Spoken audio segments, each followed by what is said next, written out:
Recording on है ना? ठीक है, अब तुम इसी में बोलना खूब है ना?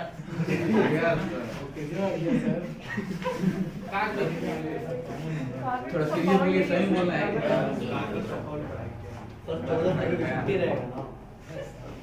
ब्लैक के बना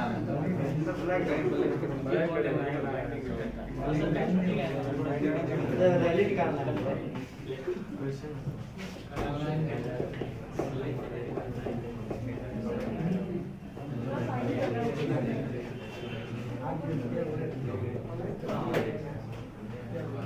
हम लोग कहाँ तक बात कर लिए थे? तो डाल्टन्स लॉ हम लोग शुरू किए थे, शायद थोड़ा सा बताया गया था, खत्म नहीं हुआ है। अभी उसमें डेरिवेशन करना था थोड़ा सा, ये में बात करना है। ठीक है, सुनेंगे। हम लोग बात करने वाले हैं डाल्टन्स लॉ के बारे में। क्या है डाल्टन्स लॉ, थोड़ा सा इसको देखेंगे। देखो, सबसे पहली चीज हमने लास्ट क्लास में बताया होगा कि डाल्टन्स लॉ स्पेशली काम करता है नॉन रिएक्टिंग गैसेस पे। हमने बताया था कि ऐसे गैस हमें लेना होगा जो आपस में रिएक्ट ना करते हो, ठीक है ना? तो हमने इसमें बताया क्या होगा, तो बताया क्या होगा कुछ इस तरह से कि हमारे पास अगर एक कंटेनर है और इस कंटेनर में मान लेते हैं हमने एक से ज्यादा गैसेस भरा है, 3 गैसेस 4 गैसेस, जितनी भी गैस भर रहे हैं हम लोग, तो इन सारे गैसेस, जैसे मान लेते हैं मैं यहाँ पे 3 गैसेस ले रहा हूँ, एक ए, एक बी और एक सी नाम की गैस, ठीक है ना? 3 गैसेस हैं और ये तुम्हें पता है कि गैसेस जिस भी कंटेनर में रखे जाते हैं उस कंटेनर के वॉल पर प्रेशर लगाते हैं। मतलब कि इस वॉल पे जो प्रेशर लगेगा वो प्रेशर एक्चुअल में इन तीनों गैसेस के कंट्रीब्यूशन से आएगा। तो डाल्टन्स लॉ यही बताता है कि किसी भी कंटेनर के अंदर जितनी भी नॉन रिएक्टिंग गैसेस हम भरे हैं उन सारे गैसेस के पार्शियल प्रेशर के सम के बराबर होता है नेट प्रेशर।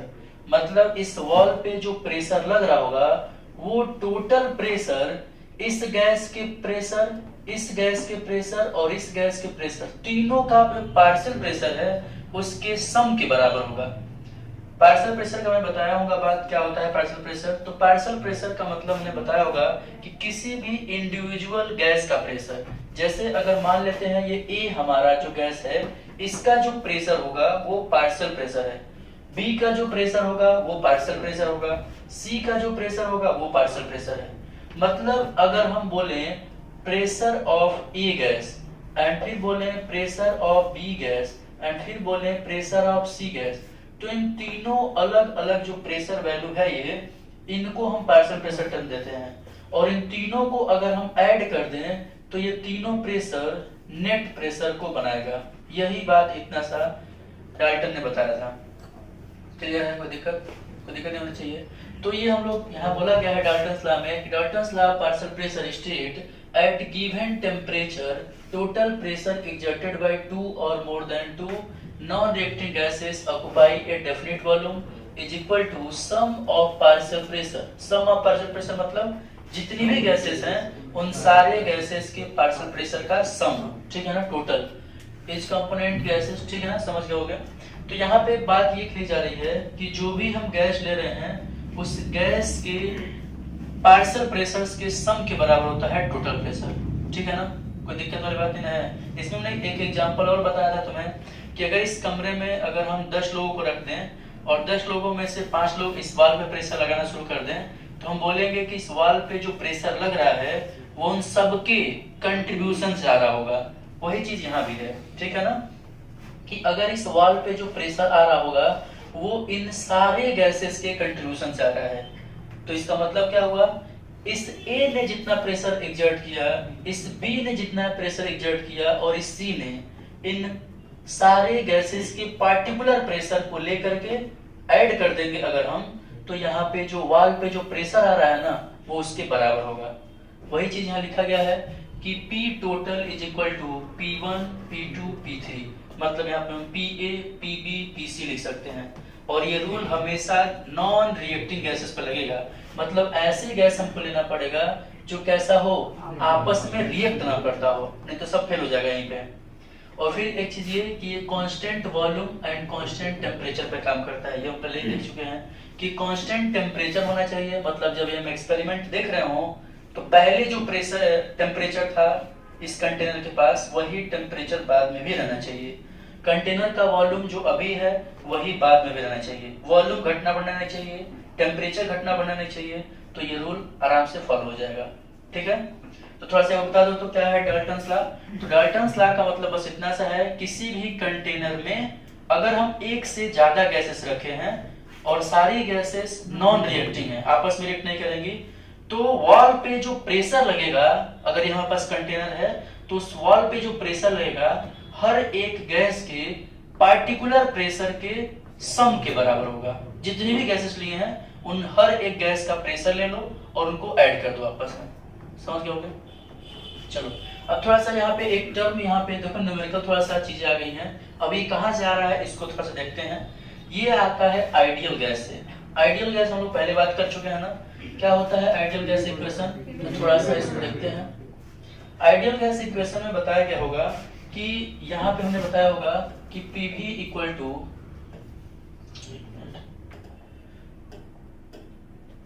यहाँ बताया गया होगा, ये महिला नहीं है, ठीक है सुनेंगे।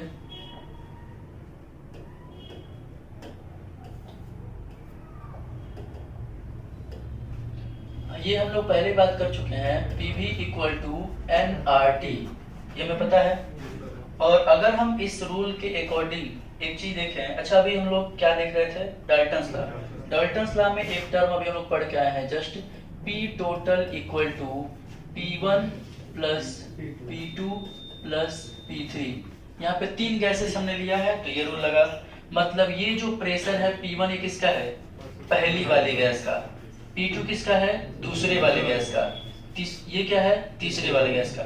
मतलब जिस भी हम कंटेनर की बात कर रहे हैं, मान लो ये हमारे पास कंटेनर है, इसमें हमने जो तीन गैसेस लिया है 1 2 3, इन तीनों गैसेस के पार्शियल प्रेशर को सम किया गया है, ऐड किया गया है, तो नेट प्रेशर आया।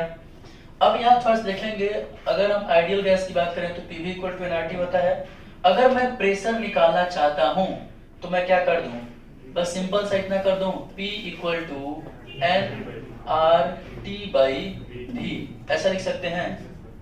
और अगर मान लेते हैं इस आइडियल गैस इक्वेशन के अकॉर्डिंग, अगर मैं पहले वाले गैस का प्रेशर निकालना चाहता हूं, पहले या तो A वाले को, चाहे पहला मान लो, कोई मान लो, इसको 1 मान लो, 2 3 माना हमने, यहाँ पे A B C भी मान सकते हो, तो जो हमने गैस माना है मान लेते हैं 1 2 3 गैस है, तो पहली वाली गैस का अगर मैं प्रेशर निकालना चाहता हूं तो क्या मैं यहाँ पे ऐसे लिख सकता हूँ, P1 equal to N1 R constant होता है।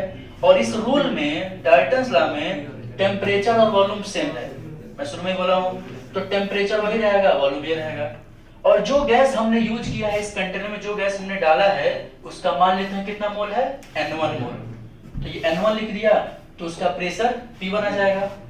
ठीक है, तो ये किसके लिए लिखा मैं, फॉर फर्स्ट गैस, पहली वाली गैस के लिए ये कंडीशन हमने लिख दिया, कोई दिक्कत।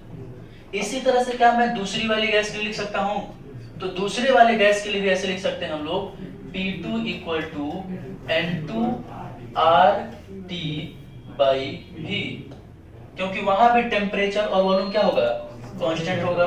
क्लियर है। और इसी तरह से P3 की बात करें तो क्या हम ऐसा लिख सकते हैं, N3 RT बाई V। तो तीनों गैसेस का अलग अलग पार्शियल प्रेशर निकाल दिया, तो क्या मैं इसको उठा रख सकता हूं, तो अगर मैं यहाँ रख दूं तो थोड़ा देखो तो तीनों में क्या ये टर्म कॉमन है, RT by V, RT by V यहाँ भी कॉमन है, RT बाई V यहाँ भी कॉमन है, तो क्या मैं इसको अलग निकाल दूं, और क्या ऐसा लिख सकते हैं, इसके जगह पे मैं लिख दूं N1 plus N2 plus N3, और यहाँ बाहर लिख रहा हूं मैं RT बाई V। कोई दिक्कत नहीं है। और यही चीज वहां पे लिखा है, थोड़ा देखेंगे इसको, N1 plus N2 plus N3, और आगे लिखा है RT बाई V, ये लिखा है, चलेगा। और देखो तो एक चीज ये किया गया है आगे, मतलब इसके आगे क्या कर दिया है, nRT बाई V कर दिया है, मतलब जो N1 plus N2 plus N3 लिया गया है उसको मर्ज करके नेट मोल बोल दिया है, n बोल दिया है। कोई दिक्कत है यहाँ पे? मतलब ये कहाँ से आया ये हमने देख लिया, ठीक है ना, समझ गए होगे। मतलब ये जो हमने n1 plus n2 plus n3 and RT/V लिखा है, इसको इतने डाटा को क्या कर लिया उन्होंने, इतने डाटा को उन्होंने मर्ज कर लिया है n से, ठीक है ना, कोई दिक्कत? ठीक है, अब थोड़ा सुनेंगे। अगर मान लेते हैं, अब मैं उसी पा रहा हूँ पीछे वाले पे, यहाँ पे देखेंगे तो ये हमने निकाल लिया ऐसे। अच्छा यहाँ पे एक चीज देखो, तो थोड़ा सा मैं किसी पार्टिकुलर एक गैस को लेके बात करूं, जैसे कि अभी हमने क्या निकाला, ये P टोटल हो गया ना हमारा, अरे भाई ये P टोटल है ना, PT equal to n1 plus n2 plus n3 RT/V लिख दिया, ये लिखा है। अच्छा इसको क्या अगर हम किसी एक गैस का पूछें तुमसे कि बताइए एक गैस का जो प्रेशर है क्या ये था, ये है, अरे भाई सिंगल गैस है। तो अगर मैं तुमसे कुछ बताइए जो हमारा पहला गैस है उसका और टोटल गैस का प्रेशर का रेशियो क्या आएगा, मतलब फर्स्ट गैस एंड जो टोटल प्रेशर है इनका रेशियो क्या आएगा, तो मैं क्या निकालना चाहता हूं, रेशियो ऑफ फर्स्ट गैस मतलब पहली गैस का प्रेशर बाई टोटल प्रेशर, ऐसा मैं क्या लिखूं, और ऐसा मैं लिखूंगा तो ये वैल्यू बाई ये वैल्यू लिखूंगा, ये लिखेंगे। तो देखो तो इसको मैं लिख रहा हूँ, थोड़ा देखना ध्यान से देखो, अभी एक रिजल्ट आएगा वो फाइनल हम लोग बात कर चुके हैं। तो क्या मैं ऐसा लिख सकता हूँ n1 RT/V, ये ना है P1 हो गया, और P टोटल की जगह पे क्या मैं ये लिख दूं, तो क्या लिख दूंगा, तो लिखूंगा n1 plus n2 plus n3, ठीक है, और फिर क्या लिखेंगे RT/V। कोई दिक्कत, इसको क्या रहने दो, पहले बताया तो कोई दिक्कत है क्या, RT/V कट जाएगा, तो मिला क्या हमें, तो हमें मिला n1 plus n2 plus n3। अच्छा ये क्या है, मोल फ्रैक्शन है क्या, हम लोग पहले पढ़ चुके होंगे कि मोल फ्रैक्शन का मतलब होता है mole of A component by total mole, इसी को तो बोलते हैं मोल फ्रैक्शन। तो ये टर्म अगर हमारा मोल फ्रैक्शन हो गया, थोड़ा सा देखना, तो अगर ये हमारा मोल फ्रैक्शन हो गया तो क्या हम ऐसा लिख सकते हैं P1 बाई PT, मतलब पहले कंपोनेंट का partial pressure by total pressure, ये किसके बराबर है, मोल फ्रैक्शन ऑफ फर्स्ट कंपोनेंट बोल सकते हैं। ये हम लोग ऑलरेडी पढ़ चुके हैं मोल फ्रैक्शन के बारे में, कि अगर किसी भी हमारे पास गैस का, या हम लोग जनरली सॉल्यूशन के रिस्पेक्ट में बात किए होंगे ये चीज, कि किसी कंपोनेंट का मोल फ्रैक्शन क्या होता है, तो हम लोग बात कर चुके होंगे mole of A component by, ऐसे बात किया गया होगा, और फिर बात किया होगा मोल ऑफ सॉल्यूशन, और यहाँ पे तुम्हें बताया गया होगा कि मोल ऑफ सॉल्यूशन मतलब mole of solute plus mole of solvent, कैसे बताया गया है। और क्या वही चीज लिखा है, अगर हम इसको मोल ऑफ ए की बात करें तो ये Na by Na plus Nb ऐसे लिखते हैं। तो यहाँ पे दो कंपोनेंट थे, तो mole of one component by mole of total component ऐसे तो लिखते हैं। और यहाँ पे बस क्या है, तीन कंपोनेंट है, तो mole of first by total mole. तो क्या ये मोल फ्रैक्शन ऑफ फर्स्ट कंपोनेंट नहीं बनेगा, तो हम इसको बोल सकते हैं मोल फ्रैक्शन ऑफ पहला कंपोनेंट। और ये क्या लिख दिया है P1 बाई PT। और अगर हम इसको थोड़ा देखें, ध्यान सुनना, अगर मैं PT को इधर लेके चल जाऊं तो क्या हो जाएगा, partial pressure of first component या pressure of first component is equal to हो जाएगा total pressure into mole fraction of first component. कैसे लिख सकते हैं, इसको थोड़ा सा दूसरे लिख सकते हैं, इसको राइट ऐसे कर देते हैं, इसको रहते हैं, क्या कोई दिक्कत। तो हमने निकाल दिया क्या चीज बताओ, तो एक कंपोनेंट का पार्शियल प्रेशर या एक गैस का प्रेशर। हमने कल बताया होगा कि किसी सिंगल गैस का प्रेशर अगर पूछेगा तो हम क्या करते हैं, total pressure into mole fraction of that component. ये शायद कल फॉर्मूला हम लोग बताए थे, कैसे आया समझ गए होगे। और यही चीज पीछे लिखा है, थोड़ा देखेंगे इसको, आ गया। ये हमारा खैर वो चीज लिखा गया है n1 + n2 n3, ये हम लोग बात कर लिए हैं। देखना तो फाइनल फार्मूला यही आएगा, क्या देखो PA = XAP, यही है। पहले कंपोनेंट का पार्शियल प्रेशर, ए कंपोनेंट का pressure equal to A component का mole fraction into total pressure. उसी तरह से बी कंपोनेंट का बोल रहा है कि बी कंपोनेंट का pressure equal to mole fraction of B into total pressure. तो इस फार्मूले में एक्चुअल में दो कंपोनेंट लिया है, तो PA और PB को निकाला है, और हमने जो लिया था उसमें 3 लिया है। तो कोई दिक्कत है? कोई दिक्कत नहीं होना चाहिए। अगर एक है तो हम बोलेंगे मोल ऑफ A, अगर दो कंपोनेंट है तो mole of A by mole of A plus mole of B, और 3 रहेंगे तो क्या बोल देंगे mole of A by mole of A plus mole of B plus mole of C। निकालना एक ही तरीके से है, समझ गए होगे। तो जो हमारा फाइनल वैल्यू है, जो फाइनल फार्मूला था डाल्टन्स लॉ का, एक तो ऊपर हो गया और एक ये हो गया। तो न्यूमेरिकल में इन दोनों फार्मूले हम लोग यूज करेंगे, ठीक है। तो ठीक है, इसको ब्रैकेट में बंद कर लेंगे मॉड्यूल में जल्दी से।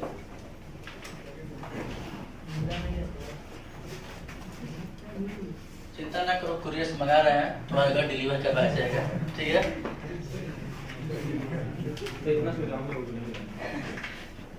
वो स्पेशल है, कहाँ है? अच्छा, खूब बैठ के बोल रहा है ना।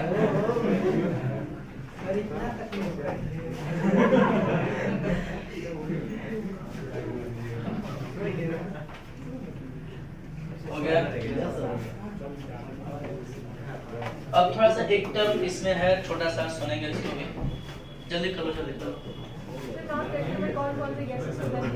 नॉन रिएक्टिंग गैसेस में नोबल गैसेस को ले सकते हैं, हीलियम ले लो, नियॉन ले लो, आर्गन ले लो, क्योंकि तुम्हें पता है नोबल गैसेस जो होते हैं नॉन रिएक्टिंग होते हैं, जल्दी से रिएक्शन नहीं करते हैं। देखो रिएक्शन करते हैं बट जल्दी से रिएक्शन नहीं करते हैं, और अगर जल्दी से रिएक्शन नहीं करते हैं मीन्स नॉर्मल कंडीशन में तो रिएक्शन नहीं करेगा, ठीक है ना।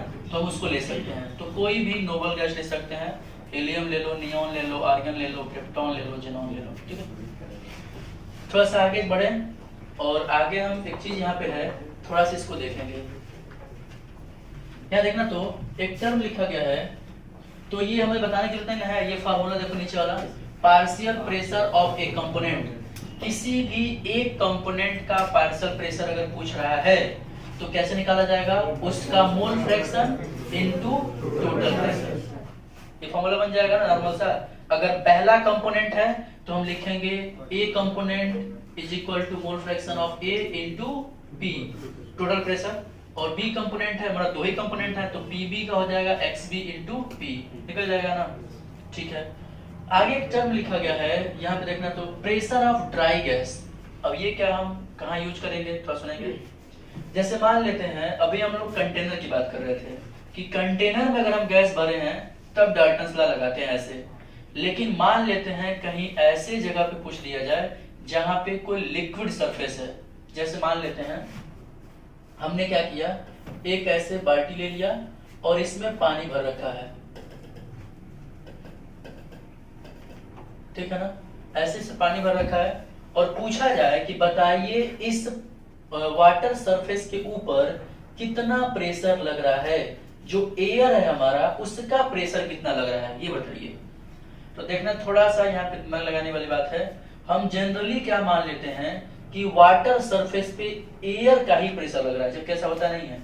यहाँ पे दो चीजें होती हैं, एक तो सोचो थोड़ा सा, अगर इस वाटर के सरफेस पे प्रेशर लग रहा होगा तो सिर्फ एयर का लगेगा क्या, यहाँ पे वाटर वेपर का भी प्रेशर होगा और एयर का भी होगा।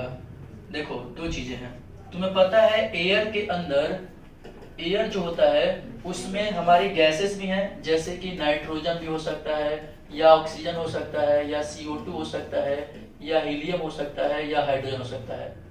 एक तो ये गैस हो गए, और दूसरा उसमें एक चीज होता है वाटर वेपर, ये बात पता है। और अगर हम प्रेशर की बात करें तो इस वाटर सरफेस में जो प्रेशर लगता है ना, वो इन दोनों की वजह से लगता है, गैसेस की वजह से भी लगता है और वाटर वेपर की वजह से भी लगता है। क्योंकि तुम्हें ये बात पता है कि जो वाटर है वो 3 स्टेट में एग्जिस्ट करता है, सॉलिड, लिक्विड, गैस। तो जो लिक्विड फॉर्म में है वो वेपर फॉर्म में भी चेंज होता है, और जब वो वेपर में चेंज हो जाएगा तो एक तरह से खाया तो वो भी एक तरह का गैस हो गया, और वही प्रेशर क्रिएट करेगा। तो जो लिक्विड सरफेस के ऊपर प्रेशर एग्जर्ट होता है वो दोनों की वजह से होता है, एक तो गैसेस की वजह से भी होगा और दूसरा वाटर वेपर की वजह से होगा, ठीक है ना। बट हम जो बात कर रहे हैं वो बात कर रहे हैं स्पेशली गैस की वजह से। तो अगर तुमसे पूछा जाए बताइए लिक्विड सरफेस के ऊपर गैस का प्रेशर कितना होगा, तो तुम क्या बताओगे? तो तुमको ये बात पता है कि जो प्रेशर है वाटर वेपर पे, जो प्रेशर है वो इन दोनों की वजह से आता है। मतलब जो हमारा नेट प्रेशर है पीटी जो है वो किसकी वजह से है? इन एयर की वजह से भी है और इस वाटर वेपर की वजह से है। तो अगर हमें बस ये निकालना है कि बताइए इन एयर का प्रेशर कितना है, इसको हम ड्राई एयर बोल देते हैं। अरे भाई इसमें से तुम वाटर वेपर निकाल दोगे तो ड्राई नहीं हो जाएगा, समझ रहे हो ना। तो वही लिखा है अगर हमें ड्राई गैस का प्रेशर निकालना है तो क्या होगा, तो पी टोटल में से इसको माइनस कर दो, समझ रहे हो ना। ये पीटी हो गया, टोटल प्रेशर हो गया एयर का, उसमें कौन कौन कंट्रीब्यूट कर रहा है, तो एयर भी कंट्रीब्यूट कर रहा है और वाटर वेपर भी कंट्रीब्यूट कर रहा है, ठीक है। तो अगर हमें सिर्फ इसका निकालना है कि इस ड्राई गैस का प्रेशर बताना है तो मैं इस टोटल में से इस वाटर वेपर को माइनस कर दूं। तो वही किया गया, देखो पी ड्राई गैस मतलब pressure of dry gas equal to P moist gas लिखा है। मॉइस्ट गैस का मतलब ये वो गैस की बात की जा रही है जिसमें एयर भी है और वाटर वेपर भी है, मतलब ये पीटी है, पी टोटल है, और माइनस कर दिया गया है प्रेशर ऑफ वाटर वेपर। कोई इशू, ठीक है ना। तो इस तरह से हम किसी भी लिक्विड सरफेस के ऊपर ओनली जो गैसेस हैं उसका भी प्रेशर निकाल सकते हैं। और आगे टर्म है, थोड़ा सा सुनेंगे इसको, एक्वस टेंशन। अब ये एक्वस टेंशन क्या है तो इसी के बारे में थोड़ा बात करना है, तो सुनना। तो एक्वस टेंशन क्या है तो थोड़ा देखना क्या लिखा गया है। The pressure exerted by water vapour is constant with water at a particular temperature is called a aqueous tension। aqueous tension का मतलब ये होता है, ध्यान सुनो, aqueous tension का मतलब ये होता है कि अगर हमारा ये लिक्विड जो है इसके ऊपर जो प्रेशर एक्सर्ट किया जा रहा है, इसमें जो वाटर वेपर्स हैं वो जितना भी प्रेशर लगाएंगे, सिर्फ वाटर वेपर की बात कर रहा हूँ, सबकी बात नहीं कर रहा हूँ, यहाँ पे गैस भी प्रेशर लगा रहा होगा, वाटर वेपर भी लगा रहा होगा, लेकिन जो वाटर वेपर है सिर्फ इसकी बात कर रहे हैं, ये जितना प्रेशर लगाएगा उसी को बोलते हैं एक्वस टेंशन, ठीक है ना। और ये टेम्परेचर के अकॉर्डिंग कांस्टेंट होता है। जैसे मान लो तुमने ये कंटेनर लिया, ये बाल्टी लिया और ये रूम टेम्परेचर पर रख दिया, तो रूम टेम्परेचर मतलब अगर 25 डिग्री सेल्सियस की बात कर लें तो 25 डिग्री सेल्सियस पर ये वाटर वेपर हमेशा कांस्टेंट रहेंगे। इस वाटर वेपर के थ्रू जो प्रेशर एक्सर्ट होगा वो कांस्टेंट रहेगा। लेकिन अगर तुमने टेम्परेचर बढ़ाने लगे, जैसे इस कमरे में तुमने क्या किया, एसी उसे लगा दिया, एसी नहीं तो हीटर जला दो, कुछ भी करके इस कमरे का टेम्परेचर तुम घटाना बढ़ाना शुरू कर दो, तब ये कांस्टेंट नहीं रहेगा, एक्वस टेंशन तब चेंज हो जाएगा, ठीक है ना। तो एक्वस टेंशन का मतलब क्या होता है बता दो एक बार। एक्वस टेंशन का मतलब सिंपल सा क्या है कि वाटर की सरफेस पे वाटर वेपर का जो प्रेशर लगता है वही एक्वस टेंशन है, ठीक है। और एक्वस टेंशन, ध्यान सुनेंगे, एक्वस टेंशन टेम्परेचर से के साथ वेरी करता है। अगर टेम्परेचर कांस्टेंट है तो ये कांस्टेंट रहेगा, और टेम्परेचर अगर वेरी करा तो वेरी करेगा, ठीक है। एक चीज और दिया गया है, थोड़ा आगे की लाइन सुनेंगे, which varies directly with the temperature। दोनों बात कर लिए, टेम्परेचर के अकॉर्डिंग वेरी करेगा। आगे बोल रहा है and becomes 760 millimetre of Hg, आगे नहीं लिखा गया है, at 100 डिग्री सेल्सियस। क्या मतलब है इसका? इसका मतलब ये है कि ये जो एक्वस टेंशन है, ये जो वाटर वेपर का जो प्रेशर है, ये 760 मिलीमीटर ऑफ Hg के बराबर पहुंच जाता है 100 डिग्री सेल्सियस पर। मतलब अगर हम वाटर को, अगर ये जो हम प्रेशर देख रहे हैं, अगर इसे हम टेम्परेचर बढ़ाते जाएं और 100 डिग्री सेल्सियस तक अगर मैं बढ़ा दिया तो ये वाटर वेपर का जो प्रेशर है ये 1 atm के बराबर हो जाएगा। और हम पहले बात कर चुके हैं कि 1 atm is equal to 760 millimetre of Hg, मतलब 760 मिलीमीटर ऑफ Hg का जो प्रेशर है 1 atm के बराबर होता है। मतलब क्या हम ऐसा बोल सकते हैं कि 100 डिग्री सेल्सियस पे aqueous tension 760 millimetre of Hg हो जाता है या 1 atm के बराबर हो जाता है। और आगे चल के आपको बताया जाएगा कहीं ना कहीं कि इसी पॉइंट को, इस 100 डिग्री सेल्सियस को ही हम बॉइलिंग पॉइंट बोलते हैं, ठीक है ना। और बॉइलिंग पॉइंट वो टेम्परेचर होता है जिस पर उस लिक्विड का वेपर प्रेशर और एटमॉस्फेरिक प्रेशर बराबर होते हैं। खैर आगे देखेंगे, ज्यादा दिमाग मत लगाओ नहीं तो भी कंफ्यूज हो जाओगे। ये समझ में आया क्या एक्वस टेंशन क्या होता है? क्लियर है? ठीक है, इसको मार्किंग कर लो, थोड़ा जो चीजें मैं मार्क किया हूँ आगे भी बढ़ते हैं।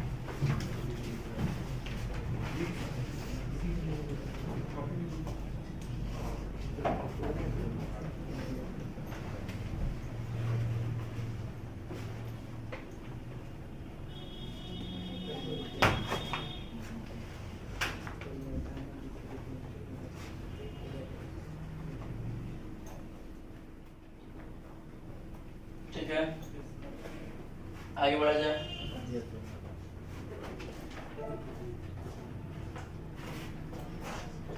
आगे हमारे पास अमेगेट्स लॉ ऑफ पार्शियल वॉल्यूम। थोड़ा सा इसको सुनेंगे। ये एक तरह से कह दो तो छोटा भाई है डाल्टन्स लॉ का, ठीक है ना। डाल्टन्स लॉ जो कहानी वो कह रहा है वही ये भी कहता है, बट ये वॉल्यूम के लिए बोलता है और डाल्टन्स लॉ किसके लिए था? प्रेशर के लिए था, ठीक है। तो थोड़ा सुना जाए इसको क्या कह रहा है। ये भी यहाँ बोला गया है, देखो तो according to this law constant temperature and pressure, constant temperature होना चाहिए एंड प्रेशर होना चाहिए। वहां पे क्या था? कांस्टेंट टेम्परेचर एंड वॉल्यूम था वहां पे, बट यहाँ पे क्या कांस्टेंट कर दिया है? प्रेशर कांस्टेंट कर दिया है, ठीक है ना। तो कांस्टेंट टेम्परेचर एंड प्रेशर पे total volume of mixer of gases which does not react to each other, sum of partial volume of each component present in the mixer। Means क्या है इसका? कह रहा है, ध्यान सुनो, कि मान लेते हैं हमारे पास एक कंटेनर है, ध्यान सुनेंगे, एक हमारे पास एक कंटेनर है और इसमें हमने अगर मान लेते हैं कितने कंपोनेंट लिया? 3 लिया है। मान लेते हैं हमने 3 गैसेस भरा इसमें, ठीक है ना। हमने एक कंटेनर लिया और इसमें 3 गैसेस भर दिया। तो ये जो 3 गैसेस हैं इनका जो टोटल वॉल्यूम होगा, ध्यान सुनो क्या बोल रहा हूँ, यहाँ पे पहली चीज 2 चीज कांस्टेंट कर देना, टेम्परेचर एंड प्रेशर।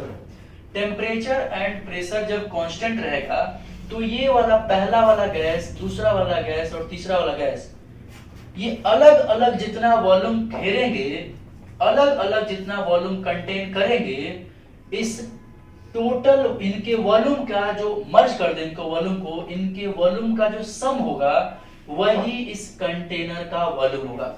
कहने का मतलब ये है, यहाँ भी कंडीशन वही है कि सारी गैसेस कैसी होनी चाहिए? नॉन रिएक्टिव होनी चाहिए। मतलब कहने का ये है कि अगर हम किसी कंटेनर में 3 गैसेस को रखे हैं तो जो कंटेनर का वॉल्यूम है वो जस्ट बराबर होगा ए गैस, बी गैस और सी गैस, या कह सकते हैं 1 गैस, 2 गैस और 3 गैस के वॉल्यूम के सम के बराबर होगा।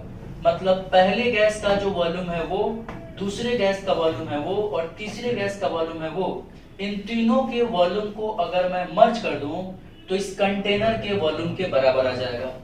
बस कंडीशन ये होनी चाहिए कि टेम्परेचर एंड प्रेशर कांस्टेंट होना चाहिए। तो दिमाग लगाने वाली बात है। यही चीज बिल्कुल डाल्टन भी बताया था, बट वो प्रेशर के लिए बोल रहे थे, ये वॉल्यूम के लिए बोल दिया। तो वही देखो जो लिखा गया है कि वॉल्यूम ऑफ टोटल, मतलब कि टोटल जो गैसेस हमने लिया है उसका वॉल्यूम किसके बराबर है? तो पहली वाली गैस का वॉल्यूम, दूसरे वाले गैस का वॉल्यूम और तीसरे वाले गैस के वॉल्यूम के सम के बराबर है, ठीक है ना।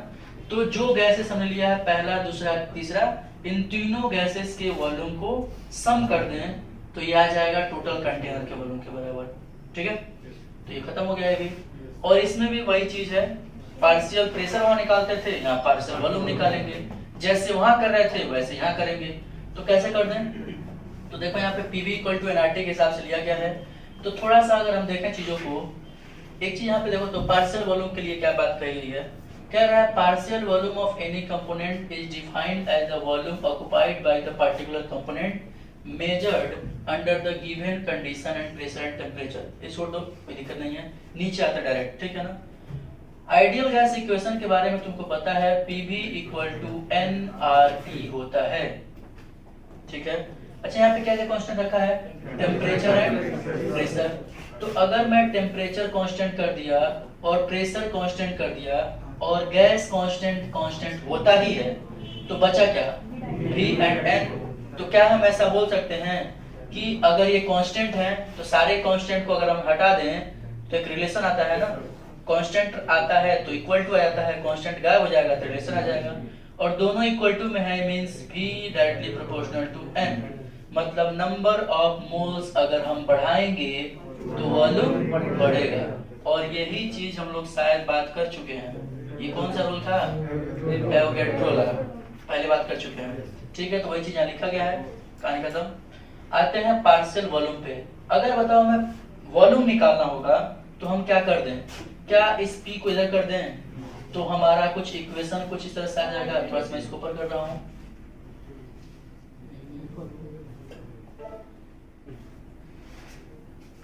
ठीक है, यहाँ कर लेते हैं। तो क्या हम ऐसा लिख सकते हैं, PV इक्वल टू nRT था, और अगर हमें वॉल्यूम निकालना है तो P को मैं इधर कर दूं तो हो जाएगा V equal to nRT by P। ऐसा कर सकते हैं। अच्छा ये बात ये बताओ, अगर हम V equal to nRT by P लिख सकते हैं तो ये पहली वाली गैस के लिए जैसे कर सकते हैं कि पहली गैस का वॉल्यूम क्या होगा, तो हम इसको बोल दे रहे हैं पहली गैस का वॉल्यूम हो जाएगा V1 और उसका मोल हो जाएगा N1। तो ये हो जाएगा V1 equal to N1 RT, और T और P कांस्टेंट है, R कांस्टेंट रहता है, कैसे लिख सकते हैं।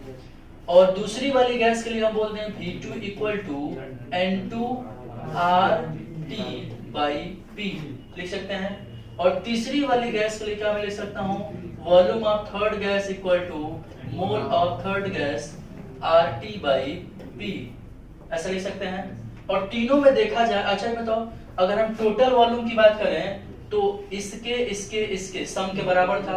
अभी हम बात करके आए, देखो ना, VT equal to V1 V2 V3 को ऐड किया तभी तो आया। और अगर मैं इनकी जगह पर रखना चाहता हूँ V1 V2 V3 तो क्या मैं ये रख दूं, ये V1 निकाल दिया हमने, ये V2 निकाल दिया हमने, ये V3 निकाल दिया, रख दो उठा के। तो देखो तो क्या क्या कॉमन है, RT by P, RT by P, RT by P। तो क्या मैं N1 plus N2 plus N3 करके और ये कॉमन निकाल दूं, तो वही देखो नीचे लिखा गया होगा VA VB VC, अरे वही 1 2 3 कर लो, चाहे VA VB C, ठीक है। NA NB, यहाँ देखो मिस्टेक हो गया है, ये B होगा एक्चुअल में और ये C होगा, NA NB NC, और कॉमन क्या कर देंगे RT बाई P, चलेगा। इसको करेक्शन कर लेंगे, मॉड्यूल में हो सकता है मिस्टेक होगा, ठीक है। तो लिख सकते हैं ऐसा कि नहीं। तो हमने ये कॉमन ले लिया RT by P, RT by P, RT by P, और N1 N2 N3 को मर्ज कर दिया। तो देखो तो NA plus NB plus NC, या 1 2 3 भी कर सकते हैं, कोई इशू नहीं है, RT बाई P। और फिर क्या कर दिया गया है, N1 NA NB NC इसको मर्ज करके NT लिख दिया गया है, टोटल मोल, कोई दिक्कत, NT equal to RT by P, ठीक है। तो बिल्कुल पीछे वाले रूल के हिसाब से भी चल रहा है, मतलब जिस तरह डाल्टन्स लॉ में हमने किया था उसी तरह से यहाँ भी किया गया है, कोई दिक्कत हो जाएगा, ठीक है। हटा लें इसको, ठीक है। और अब है हमारे पास न्यूमेरिकल है, तो न्यूमेरिकल थोड़ा सा बाद में करेंगे, एक ही दिन करेंगे। थोड़ा सा इसके आगे का रूल देख लेते हैं कौन सा है। आगे है हमारे पास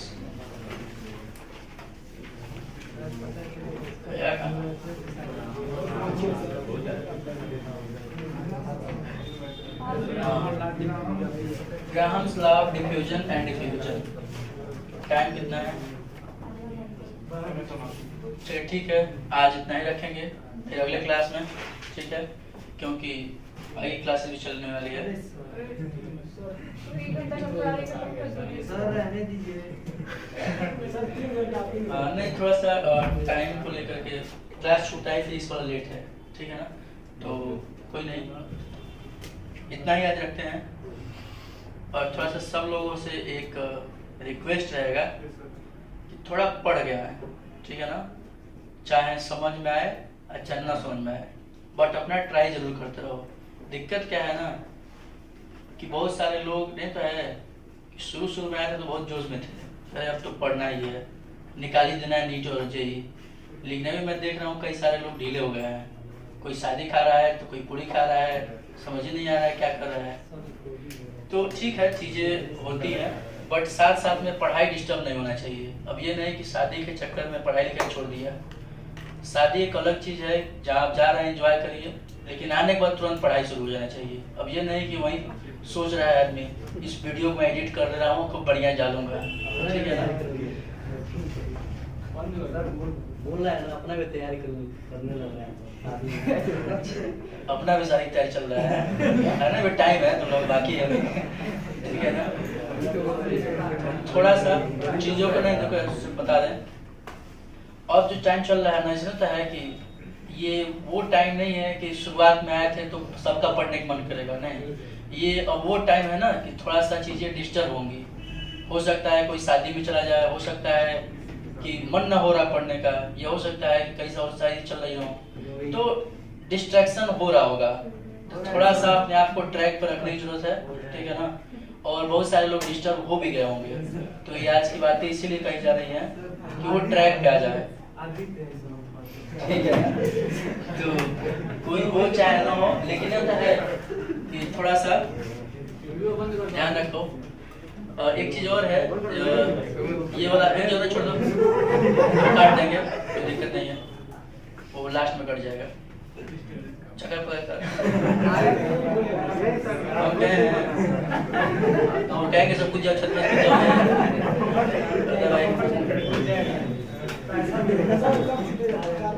नहीं, वो नहीं कूदेगा, जो कह रहा है कूद जाएगा वो कूद सकता है, ठीक है ना? बहुत आराम से कान में बोल रहे हो, सुनो, जो मैं बोलना चाह रहा हूँ सुनो थोड़ा सा। देखो अभी जो टाइम है ना, ये टर्निंग पॉइंट है।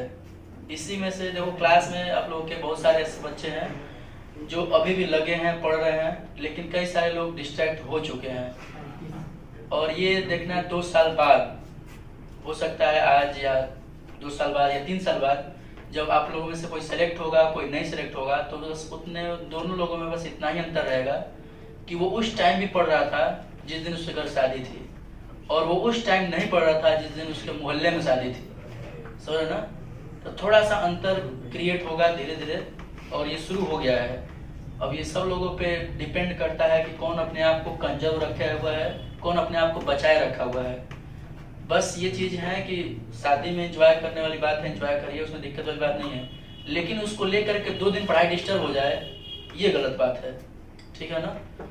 तो शादी का माहौल चल रहा है और ये होगा सबके साथ, ठीक है ना? तो शादी में जाइए, एंजॉय करिए, आने के बाद से फिर अपना पढ़ाई शुरू कर देना है।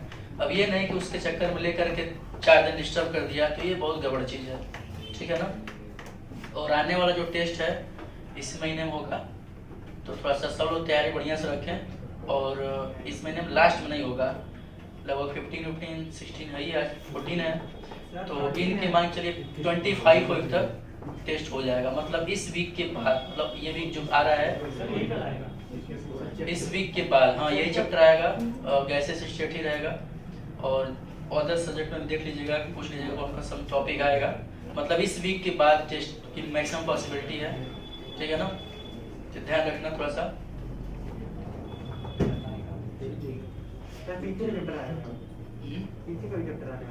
हाँ पीछे का भी आएगा, पीछे का मीन्स 10 से 20% पीछे का रहेगा। ये चैप्टर तो पूरा रहेगा ही, और 20% क्वेश्चन जस्ट इसके पीछे वाले चैप्टर्स रहेंगे, केमिकल बॉन्डिंग से, ठीक है ना? तो उसको भी रिवाइज करना है। और उसके बाद वाला जो टेस्ट होगा, मतलब इस टेस्ट के बाद जो होगा वो पूरा मर्ज होकर टेस्ट रहेगा, मतलब पूरे चैप्टर जितने पढ़ाए गए हैं उतने का रहेगा। एक तरह से कहा जाए तो एक तरह से हाफ ईयरली टाइप का एग्जाम रहेगा वो, या कह सकते हो उसको यूनिट वाइज एग्जाम रहेगा, ठीक है ना? तो उसको ध्यान रखना थोड़ा सा। तो इसको हम लोग करेंगे एक साथ, 4-5 चैप्टर एक ही बार आएगा, तो उसमें टाइम दिया जाएगा थोड़ा तैयारी के लिए। तो जैसे 1 महीने बाद टेस्ट होता है वैसे नहीं होगा, वो 15 दिन बाद होगा। जैसे एक टेस्ट जैसे बीतेगा उसकी जस्ट 15 डे बाद वो टेस्ट रहेगा। तो अपना तैयारी इसी टेस्ट में अच्छा से कर लो कि 2 चैप्टर इसमें हो जाएगा और 2-3 चैप्टर जो बचा रहेगा उसमें हम लोग कर लेंगे, ठीक है ना। तो ध्यान रखना यूनिट वाइज टेस्ट होना है। कुछ पल्ले पड़ा सुनोगे? सर आपके बताए हुए लेकिन ये नहीं कि और उसी में रह जाना, ठीक है ना। सुनोगे ना? सदियों से तैयारी कर रहे हैं।